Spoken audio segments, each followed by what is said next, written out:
بسم اللہ الرحمن الرحیم.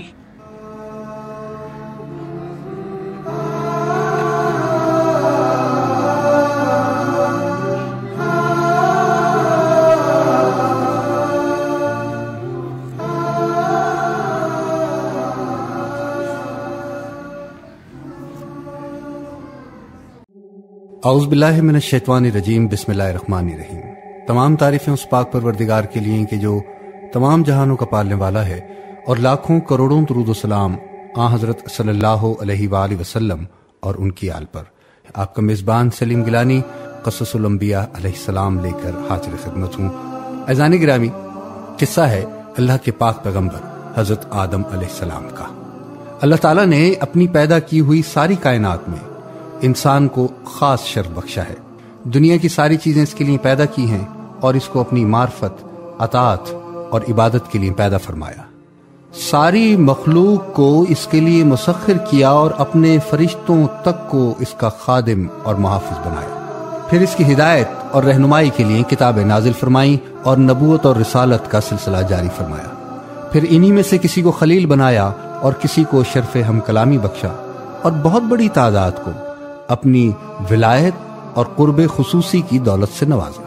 اللہ رب العزت نے اس کو اپنے خاص دست قدرت سے بنایا، اس میں اپنی روح ڈالی، اپنے فرشتوں سے اس کو سجدہ کرایا اور ابلیس اس کو سجدہ نہ کرنے کے جرم میں مردود بارگاہ ہوا اور اللہ رب العزت نے اس کو اپنا دشمن قرار دیا. اور یہ سب اس لیے کہ اس خالق نے انسان ہی میں اس کی صلاحیت رکھی کہ وہ ایک زمینی اور مادی مخلوق ہونے کے باوجود اپنے خالق و پروردگار کی اعلیٰ درجے کی معرفت حاصل کرے، ممکن حد تک اس کے اسرار اور اس کی حکمتوں سے آشنا ہو، اس سے محبت اور اس کی اطاعت کرے. اس کے لیے اپنی نفسانی مرغوبات اور اپنی ہر شے کو قربان کر کے اور اس دنیا میں اس کی خلافت کی ذمہ داریوں کو ادا کرے اور پھر اس کی خاص الخاص عنایتوں اور بے حساب بخششوں کا مستحق ہو کر اس کی رحمت اور رافت، اس کے پیار و محبت اور اس کے بے انتہا لطف و کرم کا مورد بنے. چونکہ وہ رب کریم اپنی ذات سے رحیم ہے اور لطف و کرم اس کی ذاتی صفت ہے، جس طرح بلا تشبیہ ممتا ماں کی ذاتی صفت ہے، اس لیے اپنے وفادار اور نیک کردار بندوں کو انعامات اور احسانات سے نوازنا اور اپنے عطیات سے ان کی جھولیوں کو بھر دینا اس کے لیے بلا تشبیہ اسی طرح بے انتہا خوشی کا باعث ہوتا ہے جس طرح اپنے بچے کو دودھ پلانا اور نہلا دھلا کر اچھے کپڑے پہنانا ممتا والی ماں کے لیے انتہائی خوشی کا باعث ہوتا ہے. اب اگر بندے نے بدبختی سے اپنے اس خالق و پروردگار کی وفاداری اور فرمانبرداری کا راستہ چھوڑ کر بغاوت و نافرمانی کا راستہ اختیار کیا اور اس کے دشمن اور باغی شیطان کے لشکر اور اس کے تبعین میں شامل ہو گیا اور رب کریم کی ذاتی صفت رحمت و رافت اور لطف و کرم کو اپنی طرف متوجہ کرنے کی بجائے وہ اس کے قہر و غضب کو بھڑکانے لگا، تو ظاہر ہے کہ اللہ تعالیٰ میں بلا تشبیہ اس غصہ اور ناراضگی کی سی کیفیت پیدا ہوگی کہ جو نالائق اور ناخلف بیٹے کی نافرمانی اور بد کرداری دیکھ کر ممتا والی ماں کے دل میں پیدا ہو جاتی ہے. اور پھر اگر بندے کو کبھی اپنی غلطی کا احساس ہو جائے اور وہ محسوس کرے کہ میں نے اپنے مالک و پروردگار کو ناراض کر کے خود کو اور اپنے مستقبل کو برباد کر لیا ہے اور اس کے دامن رحم و کرم کے سوا میرے لیے کوئی جائے پناہ نہیں ہے، پھر وہ اپنے کیے پر نادم و پشیمان ہو، مغفرت اور رحمت کا سائل بن کر اس کی بارگاہ کرم کی طرف رجوع کرے، سچے دل سے توبہ کرے، روئے، گڑ گڑائے، معافی مانگے اور آئندہ کے لیے وفاداری اور فرمانبرداری کا عہد و ارادہ کر لے، تو سمجھا جا سکتا ہے کہ اس کے رب کریم کو، جس کی ذاتی صفت رحمت اور رافت اور جس کا پیار ماں کے پیار سے بھی ہزاروں گنا زیادہ ہے، اور جو بندوں پر نعمتوں کی بارشیں برسا کر اتنا خوش ہوتا ہے کہ نعمتوں کو پا کر محتاج بندے بھی خوش نہیں ہوتے، تو سمجھا جا سکتا ہے کہ ایسے کریم پروردگار کو اپنے اس بندے کی توبہ اور انابت سے کتنی خوشی ہوگی. کسی عارف کا واقعہ ہے جو شیطان یا نفس امارہ کے اغوا سے غلط راستے پر پڑ گئے تھے اور سرکشی اور نافرمانی کے جراثیم ان کی روح میں پیدا ہونے لگے. وہ عارف ایک گلی سے گزر رہے تھے. انہوں نے دیکھا کہ ایک گھر کا دروازہ کھلا ہے، ایک بچہ روتا چلاتا اس میں سے نکلا، اس کی ماں اس کو گھر سے دھکے دے دے کر نکال رہی تھی۔ جب وہ دروازے سے باہر ہو گیا تو ماں نے اندر سے دروازہ بند کر لیا۔ بچہ اسی طرح روتا چلاتا رہا۔ پھر ایک جگہ پہنچ کر کھڑا ہو گیا اور سوچنے لگا کہ میں اپنے ماں باپ کے گھر کے سوا کہاں جا سکتا ہوں، اور کون ہے کہ جو مجھے اپنے پاس رکھ سکتا ہے۔ یہ سوچ کر ٹوٹے دل کے ساتھ اپنے گھر کی طرف واپس لوٹ پڑا۔ دروازے پر پہنچ کر اس نے دیکھا کہ دروازہ اندر سے بند ہے، تو وہ بیچارہ وہیں چوکھٹ پر سر رکھ کر پڑ گیا اور اسی حالت میں سو گیا۔ ماں آئی، اس نے دروازہ کھولا اور اپنے بچے کو اس طرح چوکھٹ پر سر رکھ کر پڑا دیکھ کر اس کا دل بھر آیا اور ممتا کا جذبہ ابھر آیا۔ اس کی آنکھوں سے آنسو بہنے لگے۔ بچے کو اٹھا کر سینے سے لگایا، اس کو پیار کیا اور کہنے لگی، بیٹے تو نے دیکھا تیرے لیے میرے سوا کون ہے؟ تو نے نالائقی، نادانی اور نافرمانی کا راستہ اختیار کر کے اور میرا دل دکھا کر مجھے وہ غصہ دلایا جو تیرے لیے میری فطرت نہیں ہے۔ میری فطرت اور ممتا کا تقاضا تو یہی ہے کہ میں تجھ سے پیار کروں اور تجھے راحت اور آرام پہنچانے کی کوشش کروں، تیرے لیے ہر خیر اور بھلائی چاہوں۔ میرے پاس جو کچھ ہے تیرے لیے ہے۔ اس عارف نے یہ سارا ماجرا دیکھا اور اس میں ان کے لیے جو سبق تھا حاصل کیا۔ سامعین گرامی، اس قصے پر غور کرتے وقت اللہ کے آخری رسول خاتم الانبیاء رحمت للعالمین شافع روز و جزا حضرت محمد مصطفیٰ صلی اللہ علیہ وآلہ وسلم کا یہ ارشاد گرامی ہمیں سامنے رکھنا چاہیے۔ اللہ کی قسم، اللہ تبارک و تعالیٰ کی ذات میں اپنے بندوں کے لیے اس سے زیادہ پیار اور رحم ہے جتنا کہ ماں میں اپنے بچے کے لیے۔ تو کیسے بدبخت اور محروم وہ بندے ہیں کہ جنہوں نے نافرمانی کی راہ اپنا کر ایسے رحیم کریم پروردگار کی رحمت سے خود کو محروم کر لیا اور اس کے قہر و غضب کو بھڑکانے کی کوشش کرتے رہتے ہیں۔ حالانکہ توبہ کا دروازہ ان کے لیے ہمیشہ کھلا ہے اور وہ اس کی طرف قدم بڑھا کر اللہ تعالیٰ کا وہ پیار حاصل کر سکتے ہیں جس کے سامنے ماں کا پیار کچھ بھی نہیں۔ اللہ تبارک و تعالیٰ ان حقائق کا فہم اور یقین نصیب فرمائے۔ سامعین گرامی، حضرت آدم علیہ السلام کو اللہ رب العزت نے مٹی سے پیدا کیا اور ان کا خمیر تیار ہونے سے قبل ہی اس نے فرشتوں کو یہ اطلاع دی کہ عنقریب وہ مٹی سے ایک مخلوق پیدا کرنے والا ہے جو بشر کہلائے گی اور زمین میں ہماری خلافت کا شرف حاصل کرے گی۔ آدمی کا خمیر مٹی سے گوندھا گیا اور ایسی مٹی سے گوندھا گیا سامعین گرامی کہ جو نت نئی تبدیلی قبول کرنے والی تھی۔ جب یہ مٹی پختہ ٹھیکری کی طرح آواز دینے اور کھنکھنانے لگی تو اللہ تعالیٰ نے اس جست خاکی میں روح پھونکی تو وہ یک بیک گوشت پوست ہڈی پٹھے کا زندہ انسان بن گیا اور ارادہ، شعور، عقل اور وجدانی جذبات اور کیفیات کا حامل نظر آنے لگا۔ تب فرشتوں کو حکم ہوا کہ تم اس کے سامنے سربہ سجود ہو جاؤ۔ فوراً تمام فرشتوں نے تعمیل ارشاد کی، مگر ابلیس شیطان نے غرور و تمکنت کے ساتھ صاف انکار کر دیا۔ شیطان کا مقصد یہ تھا کہ میں حضرت آدم علیہ السلام سے افضل ہوں، اس لیے کہ تو نے مجھ کو آگ سے بنایا اور آگ بلندی اور رفعت چاہتی ہے، اور آدمی مخلوق خاکی، بھلا خاک کو آگ سے کیا نسبت؟ تو اے پروردگار، پھر یہ تیرا حکم کہ ناری خاکی کو سجدہ کرے کیا انصاف پر مبنی ہے؟ میں ہر حالت میں آدم سے بہتر ہوں، لہٰذا وہ مجھے سجدہ کرے نہ کہ میں اس کے سامنے سربہ سجود ہوں۔ سامعین گرامی، مگر بدبخت شیطان اپنے غرور و تکبر میں یہ بھول گیا کہ جب وہ اور آدم علیہ السلام دونوں اللہ کی مخلوق ہیں تو مخلوق کی حقیقت خالق سے بہتر خود وہ مخلوق کبھی نہیں جان سکتی۔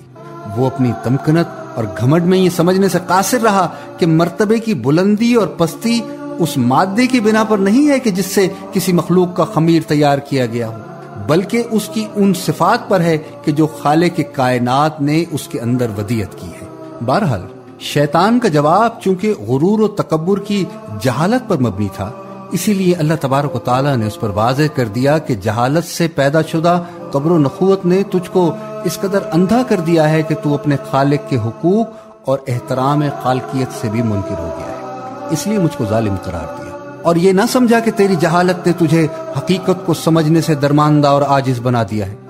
بس تو اب اس سرکشی کی وجہ سے ابدی ہلاکت کا مستحق ہے اور یہی تیرے عمل کی قدرتی پاداش ہے۔ سامنے گرامی، ابلیس نے جب دیکھا کہ خالق کائنات اللہ کے حکم کے خلاف ورزی، تکبر و رعونت اور اللہ تعالیٰ پر ظلم کے الزام نے ہمیشہ کے لیے اس کو رب العالمین کی آغوش رحمت سے مردود اور جنت سے محروم کر دیا ہے، تو توبہ اور ندامت کی جگہ اللہ تعالیٰ سے یہ استدعا کی کہ قیامت تک کی مجھ کو مہلت عطا کرے اور اس طویل مدت کے لیے میری زندگی کی رسی کو دراز کر دے۔ حکمت الہی کا تقاضا بھی یہی تھا، لہٰذا اس کی درخواست منظور کر لی گئی۔ یہ سن کر اب اس نے ایک مرتبہ پھر اپنی شیطانیت کا مظاہرہ کیا، کہنے لگا کہ جب تو نے مجھ کو رائندہ درگاہ کر ہی دیا ہے تو جس آدم کی بدولت مجھ کو یہ رسوائی نصیب ہوئی ہے، میں بھی آدم کی اولاد کی راہ ماروں گا اور ان کے پس و پیش اور ارد گرد اور چار جانب سے ہو کر ان کو گمراہ کروں گا اور ان کی اکثریت کو تیرا ناسپاس اور ناشکر گزار بنا کر چھوڑوں گا، البتہ تیرے مخلص بندے میرے اغوا کے تیر سے گھائل نہ ہو سکیں گے اور ہر طرح سے محفوظ رہیں گے۔ اللہ تبارک و تعالیٰ نے فرمایا کہ ہم کو اس کی کیا پرواہ، ہماری فطرت کا قانون مقافات عمل و پاداش عمل اٹل قانون ہے، پس جو جیسا کرے گا ویسا بھرے گا، اور جو بنی آدم مجھ سے روگردانی کر کے تیری پیروی کرے گا وہ تیرے ہی ساتھ عذاب الہی جہنم کا سزاوار ہوگا۔ جا اپنی ذلت و رسوائی اور شومی قسمت کے ساتھ یہاں سے دور ہو جا، اپنی اور اپنے پیروکاروں کی ابدی لعنت جہنم کا منتظر رہے۔ عزیزان گرامی، حضرت آدم علیہ السلام ایک عرصے تک تنہا زندگی بسر کرتے رہے، مگر اپنی زندگی اور راحت اور سکون میں ایک وحشت اور خلا محسوس کرتے تھے۔ ان کی طبیعت اور فطرت کسی مونس و ہمدم کی جویا نظر آتی تھی۔ چنانچہ اللہ تعالیٰ نے حضرت حوا کو پیدا فرمایا۔ حضرت آدم علیہ السلام اپنا ہمدم اور رفیق پا کر بے حد مسرور ہوئے اور اطمینان قلب محسوس کیا۔ حضرت آدم علیہ السلام اور حوا کو اجازت تھی کہ وہ جنت میں رہیں، سہیں اور اس کی ہر چیز سے فائدہ اٹھائیں، مگر ایک درخت کو معین کر کے بتا دیا گیا کہ اس کو نہ کھائیں بلکہ اس کے پاس تک نہ جائیں۔ تو یہ وہ وقت تھا کہ جب ابلیس کو ایک موقع ہاتھ آیا اور اس نے حضرت آدم علیہ السلام اور حوا کے دل میں یہ وسوسہ ڈالا کہ یہ شجر خلد ہے، اس کا پھل کھانا جنت میں سرمدی آرام اور سکونت اور قرب الہی کا ضامن ہے، اور پھر قسمیں کھا کر ان کو باور کرایا کہ میں تمہارا خیر خواہ ہوں، دشمن نہیں ہوں۔ یہ سن کر حضرت آدم علیہ السلام کے انسانی اور بشری خواص میں سب سے پہلے نسیان یعنی بھول چوک نے ظہور کیا، اور وہ یہ فراموش کر بیٹھے کہ اللہ کا یہ حکم امتناعی تھا، نہ کہ مربیانہ مشورہ۔ شیطان کے ورغلانے کی وجہ سے جنت کے دائمی قیام اور قربت الہی کے عزم میں لرزش ہو گئی، اور حضرت آدم علیہ السلام و حوا نے اس درخت کا پھل کھا لیا۔ اس کا کھانا تھا کہ بشری لوازم ابھرنے لگے، دیکھا تو برہنہ ہے اور لباس سے محروم ہے۔ جلدی سے حضرت آدم علیہ السلام اور حوا دونوں نے پتوں سے سطر ڈھانکنے کی کوشش کی، گویا انسانی تمدن کا یہ آغاز تھا کہ اس نے تن ڈھانکنے کے لیے سب سے پہلے پتوں کو استعمال کیا۔ ادھر یہ ہو رہا تھا کہ اللہ تعالیٰ کا عطاب نازل ہوا اور آدم علیہ السلام سے باس پرس ہوئی کہ ممانعت کے باوجود یہ حکم عدولی کیسی؟ آدم آخر آدم تھے،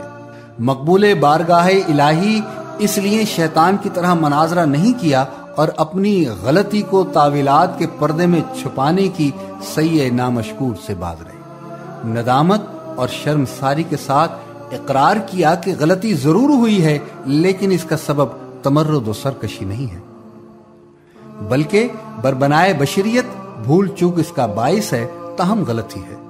اس لیے توبہ اور استغفار کرتے ہوئے عفو درگزر کا طلبگار ہوں۔ اللہ رب العزت نے ان کے عذر کو قبول فرما لیا اور معاف کر دیا، مگر وقت آ گیا تھا کہ حضرت آدم علیہ السلام اللہ کی زمین پر حق کے خلافت ادا کریں۔ اسی لیے بتقاضۂ حکمت ساتھ یہ فیصلہ سنایا کہ تم اور تمہاری اولاد کو ایک مقررہ وقت تک زمین پر قیام کرنا ہوگا، اور تمہارا دشمن ابلیس بھی اپنے تمام سامان عداوت کے ساتھ وہاں موجود رہے گا، اور تم کو اس طرح ملکوتی اور طاغوتی دو متضاد طاقتوں کے درمیان زندگی بسر کرنا ہوگی۔ اس کے باوجود اگر تم اور تمہاری اولاد مخلص بندے اور سچے نائب ثابت ہوئے تو تمہارا اصل وطن جنت ہمیشہ کے لیے تمہاری ملکیت میں دے دیا جائے گا، لہذا تم اور حوا دونوں یہاں سے جاؤ، میری زمین پر جا کر بسو اور اپنی مقررہ زندگی تک حق عبودیت ادا کرتے رہو۔ اور سامعین گرامی، اس طرح انسانوں کے باپ اور اللہ تعالیٰ کے خلیفہ حضرت آدم علیہ السلام نے اپنی رفیق حیات حوا کے ساتھ اللہ کی زمین پر قدم رکھا۔ حضرت آدم علیہ السلام ہندوستان کی سرزمین پر اور حضرت حوا جدہ کی سرزمین پر اتارے گئے، اور پھر چل کر دونوں عرفات حجاز کے میدان میں ایک دوسرے سے جا ملے۔ اسی لیے میدان حج کا نام عرفات ہوا، کیونکہ دونوں نے اسی مقام پر ایک دوسرے کو پہچانا تھا۔ عزیزان گرامی، یوں تو حضرت آدم علیہ السلام کے قصے میں بے شمار پند و نسا اور مسائل کا ذخیرہ موجود ہے،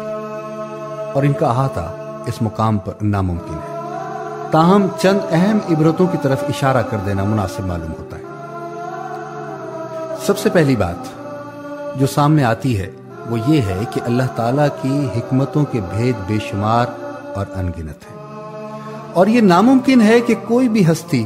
خواہ وہ کتنی ہی مقربین بارگاہ الہی میں سے کیوں نہ ہو، ان تمام بھیدوں پر واقف ہو جائے۔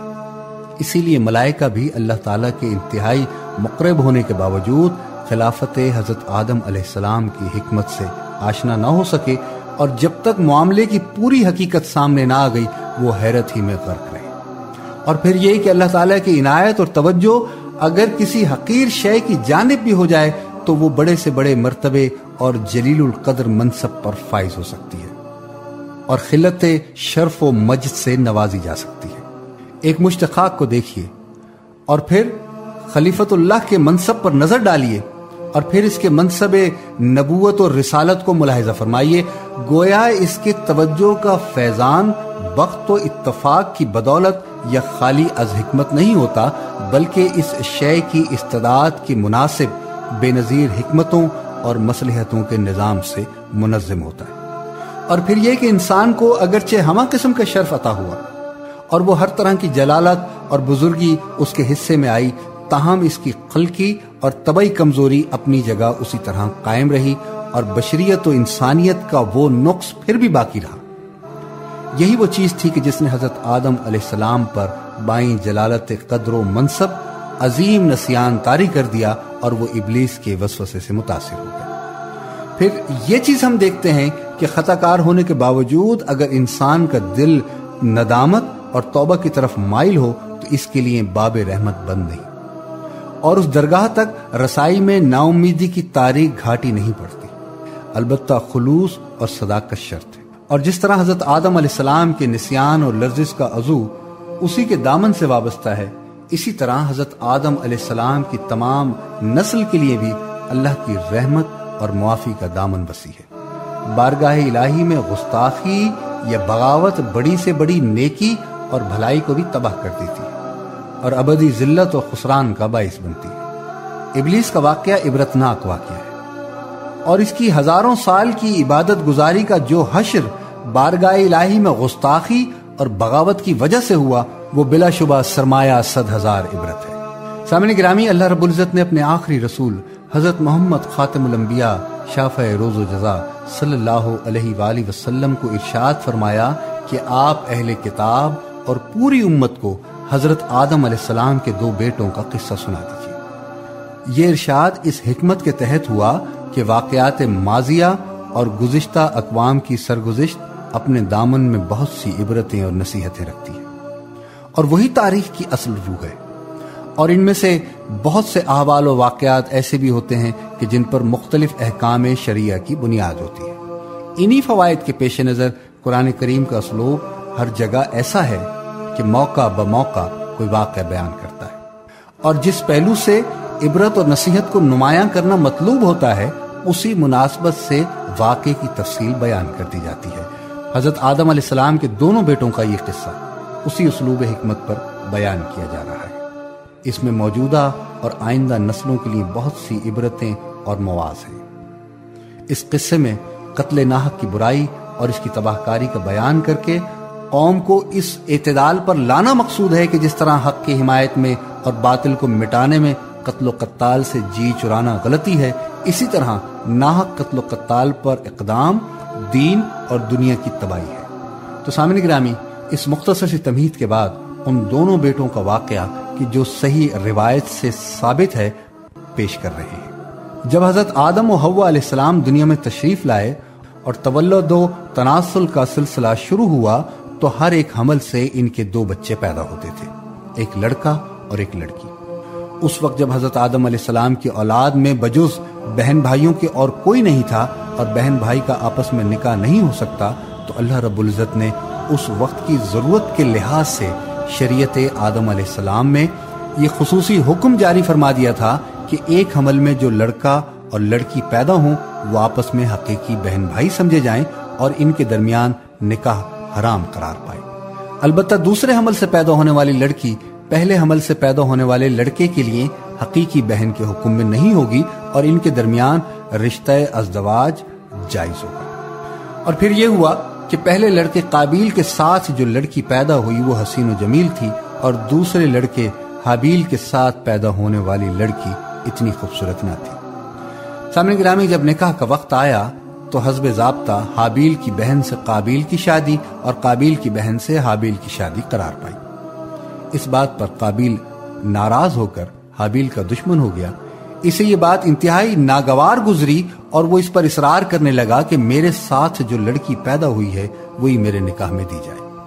اور یہیں سے حسن پرستی کی ابتدا ہوئی کہ جب شہوت اور حسن پرستی عقل پر غالب آتی ہے تو احکام الہی کو پس پش ڈال دیا جاتا ہے۔ حضرت آدم علیہ السلام نے شرعی قاعدے کے مطابق قابیل کی بات کو قبول نہ فرمایا اور حابیل و قابیل کے درمیان اختلافات ختم کرنے کے لیے یہ فیصلہ فرمایا کہ تم دونوں اپنی اپنی قربانی اللہ کے حضور پیش کرو، جس کی قربانی قبول ہو جائے گی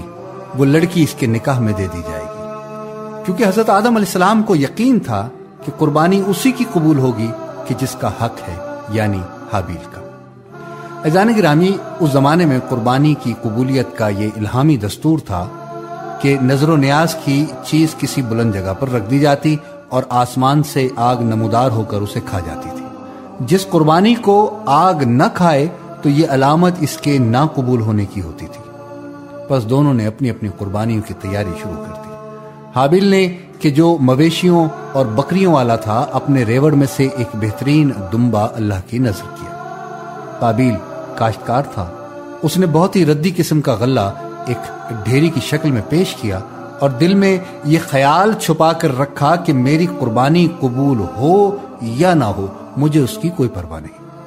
حابیل کسی صورت میری بہن سے نکاح نہیں کر سکتا۔ مختصر یہ کہ دونوں نے اپنی اپنی قربانی پہاڑ پر جا کر رکھ دی۔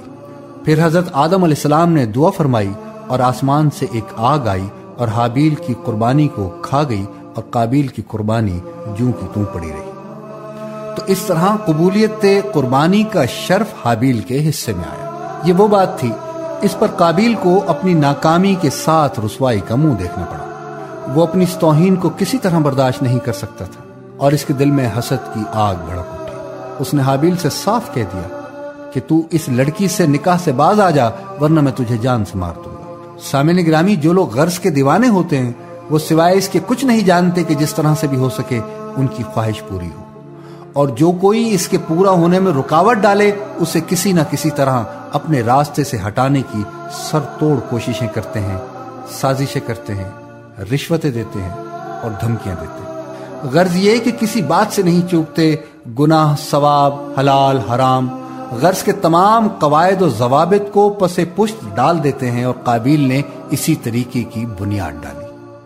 اس کی خواہش و حسن و پرستی، جوش و حسد اور غیظ و غضب نے اس کو باولا اور اندھا سا بنا دیا تھا۔ اس کو اس کے سوا کچھ نہیں سوچتا تھا کہ وہ اپنے بھائی کو قتل کرے اور پھر اپنی مراد حاصل کرے۔ بالآخر اس نے غیظ و غضب میں آ کر حابیل سے کہا کہ میں تجھ کو قتل کیے بغیر نہیں چھوڑوں گا تاکہ تو اپنی مراد کو نہ پہنچ سکے۔ حابیل نے اس وقت بھی غصے کی بات کا جواب غصے کے ساتھ دینے کی بجائے ایک اصولی بات کہی کہ جس میں اس کی ہمدردی اور خیر خواہی بھی شامل تھی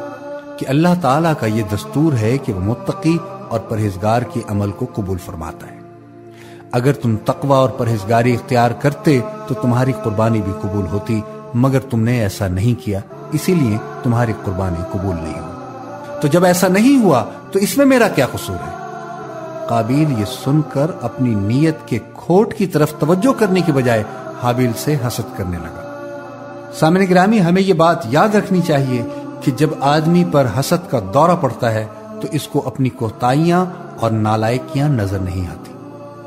بلکہ وہ اپنی ناکامی کے تمام اسباب دوسروں کے اندر ڈھونڈتا ہے اور غصے میں ان کے در پہ انتقام و آزار ہو جاتا ہے۔ افراد میں اس بدبختانہ کردار کی سب سے پہلی مثال قابیل نے پیش کی۔ آئینے میں ہمیں اپنا چہرہ ضرور دیکھنا چاہیے کہ کیا آج بھی حابیل و قابیل کا وہی قصہ تو نہیں دہرایا جا رہا کہ جو بہت پہلے پیش آ چکا ہے اور جس کی روایت دنیا کو یہود ہی کے واسطے سے پہنچی ہے۔ کسی شخص کو جب یہ نظر آئے کہ اللہ تعالیٰ نے اپنے کسی بندے کو کوئی خاص نعمت عطا فرمائی ہے تو اس کو چاہیے کہ حسد نہ کرے، بلکہ اپنی محرومی کو کوتاہی عمل اور اپنے گناہوں کے سبب سے سمجھ کر ان سے تائب ہونے کی فکر کرنی چاہیے، اور دوسروں کی اس نعمت کے زوال کی فکر میں پڑنے کی بجائے اللہ کریم سے اپنے لیے بھی اسی نعمت کی استدعا کرنی چاہیے۔ اسی میں سب کا فائدہ ہے۔ اس سے وہ حسد جیسے گناہ سے بھی محفوظ رہتا ہے اور اپنے دوسرے گناہوں سے بھی تائب ہونے کا اسے موقع ملتا ہے، اور پھر سب سے بڑھ کر یہ کہ اللہ کریم اس کی توبہ کو قبول فرما کر اس پر اپنے رحم و کرم کی بارش فرما دیتے ہیں۔ اللہ تعالیٰ کے نزدیک قبولیت کا دار و مدار تقوی پر ہے، جس میں تقوی نہیں اس کا عمل قبول نہیں۔ حابیل نے قابیل کو سمجھایا، کہا کہ اگر تمہاری قربانی قبول نہیں ہوتی تو تم میرے قتل کے درپے کیوں ہو گئے ہو؟ حالانکہ اس میں میرا کوئی قصور نہیں، بلکہ سراسر قصور تمہارا اور تمہاری نیت کا ہے۔ اگر تمہیں قربانی کے رد ہونے کا غم و غصہ ہے تو اپنے تقوی کی فکر کرو، نہ کہ میرے قتل کی۔ مجھے قتل کرنے کی وجہ سے تمہاری قربانی کی قبولیت کس طرح سے ہو سکے گی؟ تو معلوم یہ ہوا کہ عند اللہ قبولیت عمل کا دار و مدار اخلاص اور تقوی پر ہے۔ حضرت علی کرم اللہ وجہ الکریم کا ارشاد مبارکہ ہے، آپ نے فرمایا کہ تقوی کے ساتھ کوئی چھوٹا اور تھوڑا عمل بھی قلیل نہیں ہوتا۔ جو عمل قبول ہو جائے وہ عمل قلیل کیسے ہو سکتا ہے؟ اسی طرح حضرت ابو ذر رضی اللہ تعالیٰ عنہ فرماتے ہیں کہ یہ بات اگر یقینی طور پر طے ہو جائے کہ میری ایک نماز اللہ تعالیٰ کے نزدیک قبول ہوگی تو میرے لیے وہ نماز ساری دنیا اور موجودات دنیا سے زیادہ محبوب ہوگی، کیونکہ اللہ تعالیٰ صرف تقوی والوں کا عمل قبول فرماتا ہے۔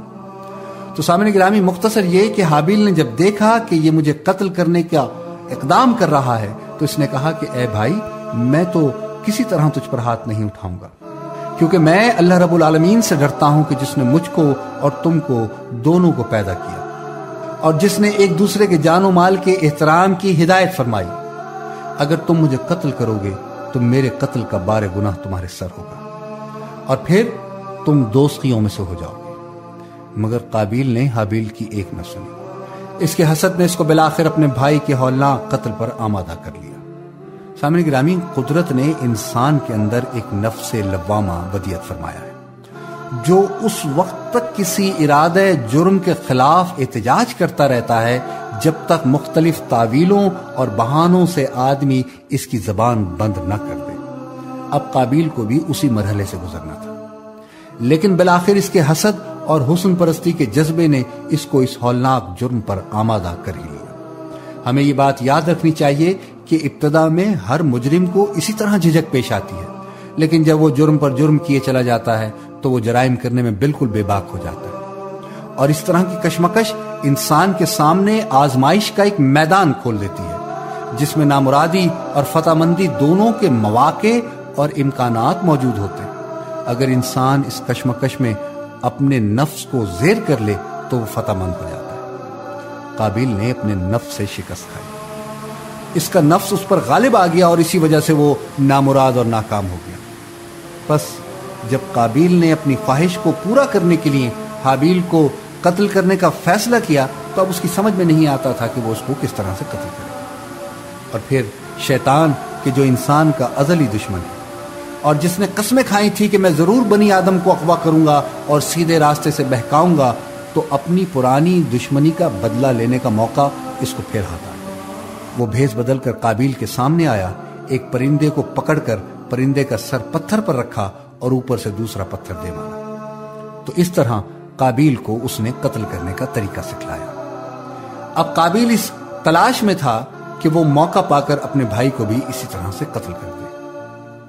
چنانچہ ایک دن حابیل جب سویا ہوا تھا تو قابیل نے ایک بھاری پتھر اٹھا کر اپنے بھائی کے سر پر دے مارا اور اس طرح اپنے بھائی کو قتل کر دیا۔ اس جرم کے ارتکاب پر وہ نقصان اٹھانے والوں میں سے ہو گیا، یعنی اس قتل سے اس کو دین اور دنیا دونوں میں خسارہ ہوا۔ دنیا کا نقصان تو یہ ہوا کہ والدین ناراض ہوئے اور بھائی جیسا ساتھی اور مددگار کھو بیٹھا اور قیامت تک کے لیے بدنام و رسوا ہوا۔ اور سامعین گرامی، آخرت کا خسارہ یہ ہوا کہ اس ظلم تعدی اور قطع رحیمی کی وجہ سے اللہ تبارک و تعالی اس سے ناراض ہو گئے، اور قطع رحیمی کا بانی ہونے کی وجہ سے ہمیشہ کی سزا کا مستحق ٹھہرا۔ اور ایک خسارہ یہ ہوا کہ حدیث میں آتا ہے کہ 2 گناہ ایسے ہیں کہ ان کا بدلہ آخرت سے پہلے دنیا میں بھی ملتا ہے، ایک تو کسی کو ناحق مارنا اور دوسرا رشتہ داروں کو ستانا کہ جس کو قطع رحیمی کہتے ہیں۔ تو قابیل نے یہ دونوں ہی جرم کیے۔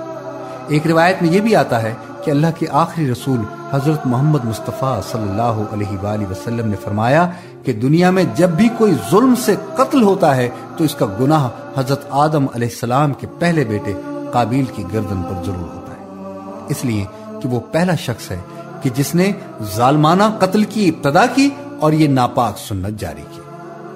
تو سامعین گرامی، ان احادیث سے یہ حقیقت ہم پر آشکار ہوتی ہے کہ انسان کو اپنی زندگی میں ہرگز کسی گناہ کی ایجاد نہیں کرنی چاہیے، تاکہ وہ کل کو بدکاروں اور ظالموں کے لیے نئے حربے کا کام نہ دے، ورنہ نتیجہ یہ ہوگا کہ کائنات میں جو شخص بھی آئندہ اس بدعت کا اقدام کرے گا تو بانی بدعت بھی اس گناہ کا برابر حصے دار بنتا رہے گا، اور موجد بدعت ہونے کی وجہ سے وہ ابدی ذلت اور خسران کا مستحق ٹھہرے گا۔ گناہ بہرحال گناہ ہے، لیکن گناہ کی ایجاد ہمیشہ کا وبال سر پر باندھ دیتی۔ کہتے ہیں کہ مقتول قاتل سے زیادہ طاقتور تھا، لیکن محض تقوی اور اللہ کے خوف نے اس کو دست درازی کرنے سے روکا، جو اللہ کے نیک بندوں کی ایک خاص صفت ہے۔ حضرت عثمان غنی رضی اللہ تعالیٰ عنہ پر باغیوں نے یورش کی۔ آپ قطعاً مظلوم تھے، بے گناہ تھے، آپ کے خلاف طوفان بپا ہوا اور رو در رو گستاخیاں کی گئیں، لیکن آپ صبر و تحمل کا پیکر تھے۔ آپ نے حضرت زید بن ثابت رضی اللہ تعالیٰ عنہ، حضرت عبداللہ بن زبیر رضی اللہ تعالیٰ عنہ اور دیگر صحابہ اکرام رضی اللہ تعالیٰ عنہم کی درخواستوں کے باوجود ان کو اس بات کی اجازت نہ دی کہ وہ باغیوں کا مقابلہ اور مقاتلہ کریں۔ آپ نے صبر و شہادت کو ترجیح دی، لیکن اپنی اس خواہش پر سختی سے کاربند رہے کہ امت محمدیہ صلی اللہ علیہ وآلہ وسلم میں باہمی کشت و خون کا آغاز میرے ہاتھوں سے نہ ہو۔ چنانچہ فتنہ پردازوں کے مقابلے کی بالکل اجازت نہ دی۔ ایک حدیث میں آیا ہے کہ حضور اکرم حضرت محمد صلی اللہ علیہ وآلہ وسلم نے حضرت عثمان غنی رضی اللہ تعالیٰ عنہ کو پیش آنے والے فتنے کی خبر دے دی تھی، اور یہ وصیت فرمائی تھی کہ اس وقت آدم کے بیٹے کی مانند ہو جانا۔ اور حضور صلی اللہ علیہ وآلہ وسلم نے حضرت عثمان غنی رضی اللہ تعالیٰ عنہ کو یہ وصیت بھی فرمائی تھی کہ اللہ تعالیٰ تجھ کو ایک خلافت پہنائے گا، تو لوگوں کے کہنے سے اسے مت اتارنا۔ اس لیے حضرت عثمان غنی رضی اللہ تعالیٰ عنہ دشمنوں کے نرغے میں ہوتے ہوئے بھی خلافت سے دستبردار نہ ہوئے، اور باغیوں سے بھی قتال نہ کیا، اور صبر کے ساتھ اللہ تعالیٰ کا کلام پڑھتے ہوئے جان دے دی، اور صبر و تحمل میں حابیل کا نمونہ بنے رہے۔ اور امت کے لیے یہ بہترین رہنمائی فرمایا گئے کہ چاہے جان کی قربانی دینی پڑے، کسی گناہ کی ایجاد نہیں کرنی چاہیے، ورنہ قیامت تک اس کا برابر حصے دار بننا پڑے گا۔ سامعین گرامی، حابیل اللہ تعالیٰ کا مقبول بندہ تھا، اور قابیل بارگاہ الہی سے رائندہ گیا تھا، اسی لیے ضرورت تھی کہ حابیل کے پاک جسم کی توہین نہ ہو، اور نسل آدم کی کرامت اور بزرگی قائم رکھنے کے لیے مردوں کو دفنانے کی سنت بھی قائم ہو جائے، چونکہ اس سے پہلے کوئی انسان مرا نہ تھا۔ اسی لیے قتل کے بعد قابیل کی سمجھ میں نہ آیا کہ وہ لاش کا کیا کرے، کیونکہ روئے زمین پر یہ پہلا مردہ تھا۔ لاش کو کھلے میدان میں پڑا دیکھ کر درندوں نے کھانا چاہا تو قابیل نے مجبوراً اس لاش کو کاندھے پر اٹھایا اور مارا پھرتا رہا، اور حیران و سرگرداں تھا کہ لاش کو کہاں پھینکے۔ آخر اللہ تعالیٰ نے ایک کوا بھیجا جو اپنی چونچ میں ایک مردہ کوے کو اٹھا کر لایا پھر اس نے اپنی چونچ اور پنجوں سے زمین کو کریت کر ایک گڑھا بنایا اور اس میں اس مردہ کوے کو ڈال دیا اور اوپر سے مٹی ڈال کر زمین کو برابر کر دیا۔ قابیل نے یہ تمام منظر دیکھا تو اس وقت اسے افسوس ہوا کہ اس میں اس کوے کے برابر بھی سمجھ نہیں کہ جو بھائی کی لاش کو زمین میں دبا دیتا۔ کوے نے اس کو یہ تدبیر بدلائی کہ وہ اس طرح اپنے بھائی کی لاش چھپائے کہ دوسروں کی نظر نہ پڑے اور اس کا جرم افشا نہ ہو۔ کوے کے اس سیانے پن کو دیکھ کر قابیل نے اپنا سر پیٹ لیا کہ ہائے میری کمبختی کہ میں اس طرح اپنے بھائی کی لاش کو ڈھانپ دیتا۔ چنانچہ اپنی اس بے وقوفی پر اس کو بڑی ندامت ہوئی اور تقاضۂ انصاف تھا کہ قابیل کی اس کمینہ حرکت پر اس کو دنیا میں بھی ذلیل کیا جائے اور اس قابل بنا دیا جائے کہ خود کو اپنی بے مانگی عقل و دانش اور کمینگی کا احساس ہو جائے۔ اس لیے نہ تو اس کو الہام بخشا گیا اور نہ اس غلط حرکت کو چھپانے کے لیے عقل کی روشنی عطا فرمائی گئی، بلکہ ایک ایسے حیوان کو اس کا رہنما بنایا گیا جو عیاری اور مکاری میں طاق اور دانائیت طبع میں ضرب المثل ہے۔ تو سامعین گرامی، جو لوگ اللہ کے حکم اور اپنے ضمیر کی آواز کی پرواہ نہیں کرتے وہ کوے سے الہام حاصل کرتے ہیں اور جرم کرنے کے بعد اعتراف اور ندامت کی بجائے